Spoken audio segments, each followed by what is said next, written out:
I spent like 2 whole years perfecting Swiss meringue buttercream. Getting it glossy, getting it stable, getting those peaks just right. And you know what that got me? Lots of compliments. Maria, your buttercream is so smooth. How do you get it so white? Really sweet comments on Instagram. You know what didn't increase? Yeah, my bank account. Meanwhile, and this is the part that'll make your timer go off, Sarah down the street, the one whose cakes looked, let's not sugarcoat it, kind of basic, she was charging $400. $400 with store-bought frosting that she literally doctored up with some vanilla extract. And here's where it gets interesting. She was booked solid while I was sitting there with my perfect buttercream wondering where my next order would come from. Because Sarah, she understood something I didn't.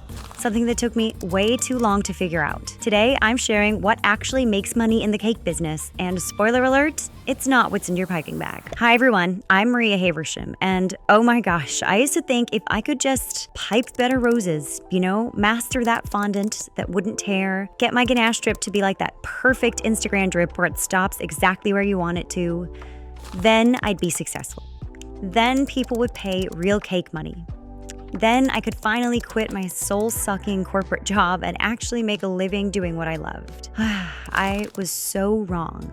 Like frosting splitting in the summer wrong. Here's what I learned after watching decorators who, and if I'm being honest, decorators whose work made me think, I could do that in my sleep. These decorators were consistently outbooking me. They were charging triple what I was charging, and their customers were obsessed with them. I needed to figure out what's going on here.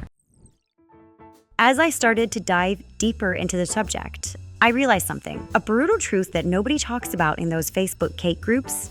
Your customers, they can't tell the difference between Swiss, Italian, or American buttercream. They really can't. I know. We can taste it. We can feel the texture difference. We know which one holds up better in the heat. But your customer cutting into that cake at their kid's party, they just taste frosting. They don't know if your roses are Russian piped or hand molded. They don't care if you tempered your chocolate perfectly or if your fondant is homemade or store-bought. But here's what they do know. And this is the layer most folks miss. They know how you make them feel. Actually, let me tell you this story because it still makes me cringe a little. I once lost a $600 wedding cake order. $600, 3 tiers, sugar flowers, the whole thing. Lost it to someone whose cakes, and I saw her portfolio, looked like they came from the grocery store bakery. I'm not even exaggerating. The buttercream wasn't smooth, the piping was wonky, and the colors were straight from the bottle. No color theory whatsoever. You know why she got the order? During her consultation, she spent the whole time talking about celebrating their love story and creating a centerpiece that captures your journey and asking them about their first date, their proposal. Meanwhile, what was I doing? I was explaining my buttercream ratios. I was showing them what I can do. I was talking about how I use real vanilla beans and European butter. She was selling transformation. She was selling moments. She was selling feelings. I was selling ingredients. I was selling techniques. I was basically selling grocery items arranged prettily. And that's when it clicked like butter hitting room temp. We're not in the cake business. We're in the emotion business. We're in the memory-making business.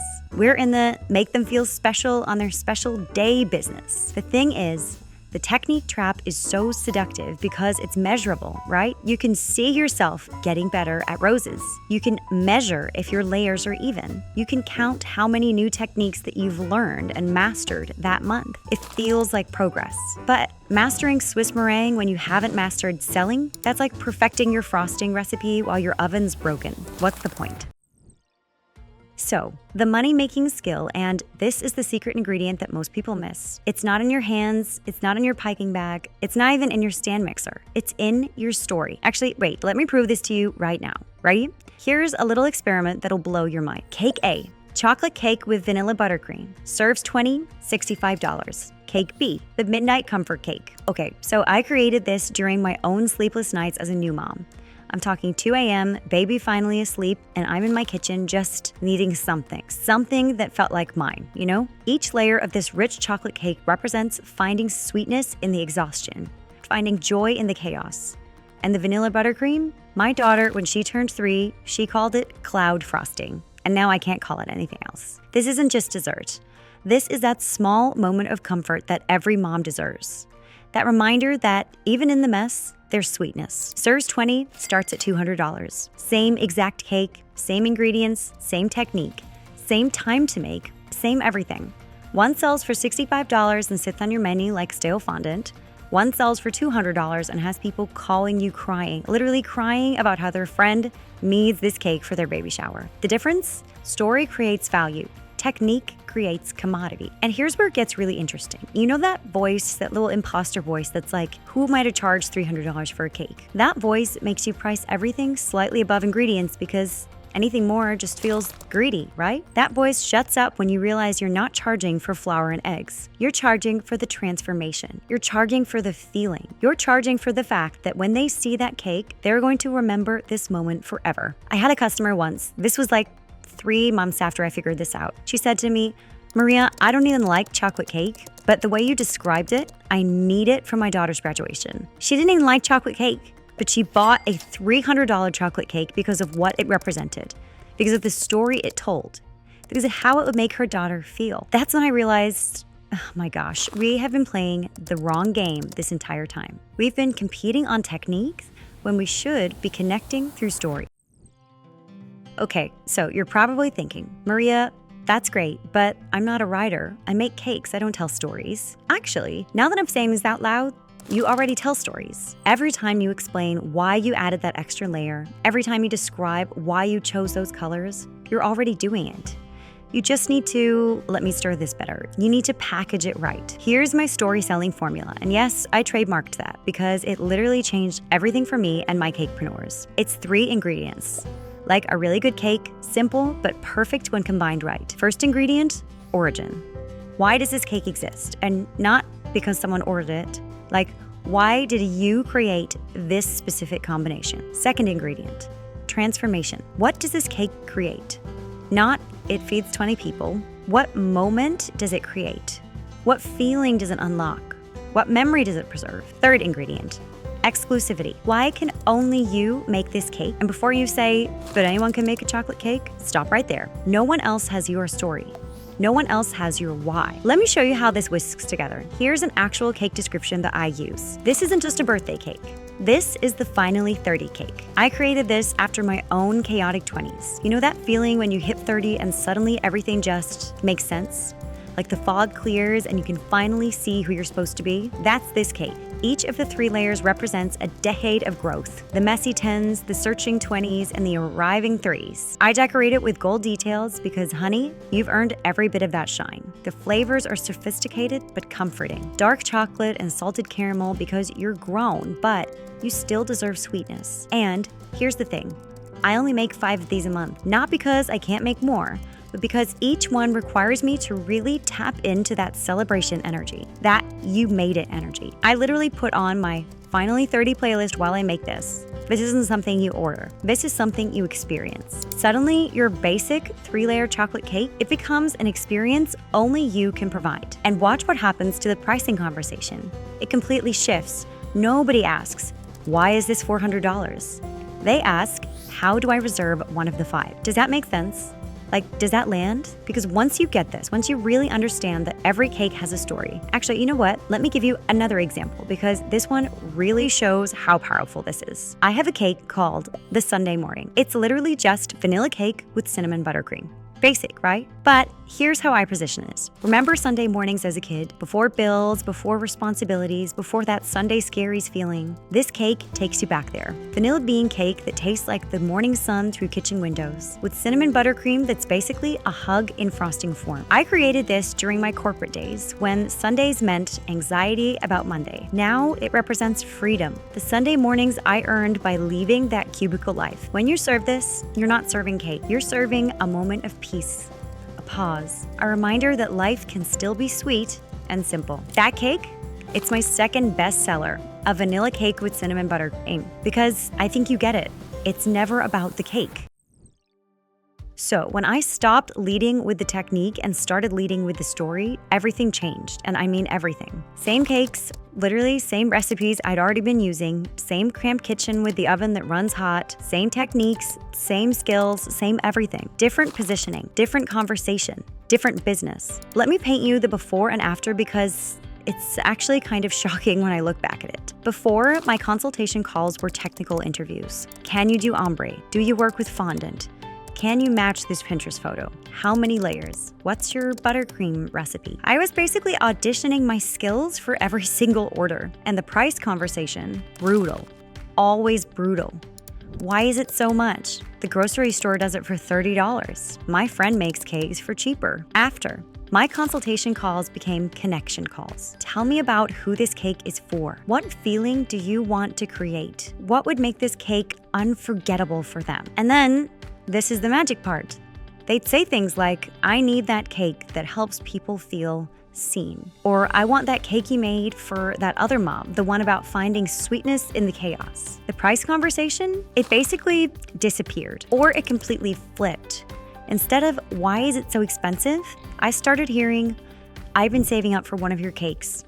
And your cakes are an investment in memories. My prices went from, and I'm embarrassed to admit it, $100 for a 2-tier cake to $500 for the same cake. Same size, same flavors, same everything. 5 times the price. But here's the really wild part. My stress went from working 60 hours a week, taking every order that came my way, delivering at all hours, basically being a 24/7 cake machine, to choosing my favorite orders, to saying no, to having a waiting list. I went from, please pick me, to, I might have another opening next month. And my imposter syndrome, that voice that's like, you're not a real baker, you didn't go to culinary school, your roses aren't perfect enough. That voice got really quiet when clients started saying things like, only you could make this cake. And nobody understands cake the way you do. The thing is, your perfect Swiss meringue, that technique you spent months mastering, keep it. I'm not saying throw away your skills, but lead with why you make the cakes, not how. Lead with the transformation, not the technique. Lead with the feeling, not the fondant. Because at the end of the day, and this took me way too long to learn, people don't buy cakes. They buy moments, they buy feelings, they buy stories that they can tell at the party. You have to hear about the woman who made this cake. Okay, so last month, this just happened and I'm still kind of buzzing about it. A client paid $500 for a simple 2-tier cake. 2 tiers, nothing fancy, no sugar flowers, no hand pipe details, no gold leaf, just cake, buttercream, and some simple piped roses. Her exact words, and I wrote them down because they were so perfect. Maria, it's not about the cake. I could get a cake anywhere. It's that you understand why this birthday matters. See, her daughter was turning 16, but it wasn't just any 16. This was the 16 after a year of battling anxiety. The 16 after dropping out of school and going back. The 16 that almost didn't happen because things got really dark. And I never mentioned my buttercream technique, not once. I never talked about how to get my roses to look realistic or how my cake stays moist for days. Instead, I talked about creating a moment that her daughter would remember forever, about how this cake would be a marker, before and after. How every birthday from now on, she'd remember the cake that celebrated not just her birthday, but her survival, her strength, her comeback. I called it the Phoenix 16. Rising from the ashes, but making it a birthday cake, And the mom cried right there in my kitchen. She cried and she said, this is why I drove 45 minutes to meet with you. My friend said, you don't just make cakes, you make moments. $500 for a 2-tier cake that, technique-wise, any second-year cake decorator could make. But they can't make it with that story. They can't make it with that understanding. They can't make it with that energy I put into it. Thinking about that brave girl who fought her way back to 16. This is what I mean when I say your story is your superpower. Your technique is just your tool, but your story, your understanding, your ability to see beyond the cake to that moment, that's the sweet stuff no recipe can teach. So here's your homework, and yes, I'm giving you homework because this is just too important to just watch and forget. This is your whisk turn, your moment to mix things up. Write the story of one cake you make, not the recipe. We're done with recipes for today. Write the reason. Why does this cake exist in the world? What problem does it solve? And I don't mean people need dessert.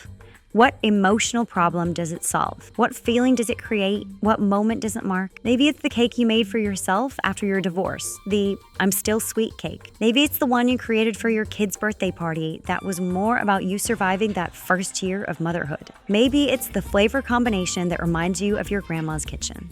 Whatever it is, find that story, because that story, that's your recipe for revenue right there. Share it in the comments below. Seriously, I make a real effort to read every single one, and I love seeing how cakepreneurs find their story. Sometimes you don't even realize how powerful your story is until you write it down and somebody else says, "Oh my gosh, I need that cake." And listen, if you're still sitting here thinking, "Maria, I have so many stories, but I don't know how to turn them into a business," or "I get the story part, but how do I find customers who pay for it?" I got you.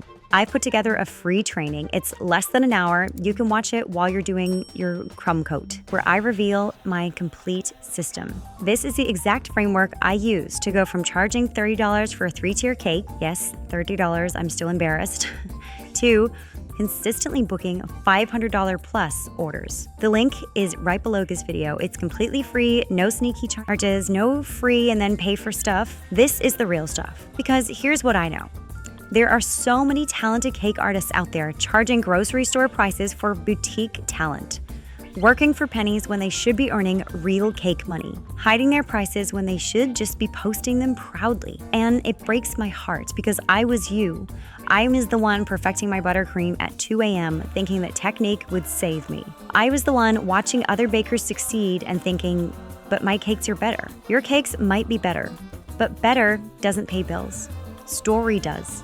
Connection does. Understanding does.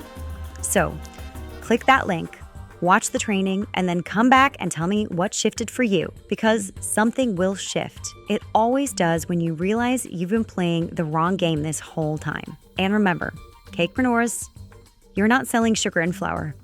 You're selling moments frosted in memory. You're selling stories decorated with love. You're selling transformation one layer at a time. That's the kind of buttercream that holds the whole tier together. Let's roll this dough together. I'll see you in the training.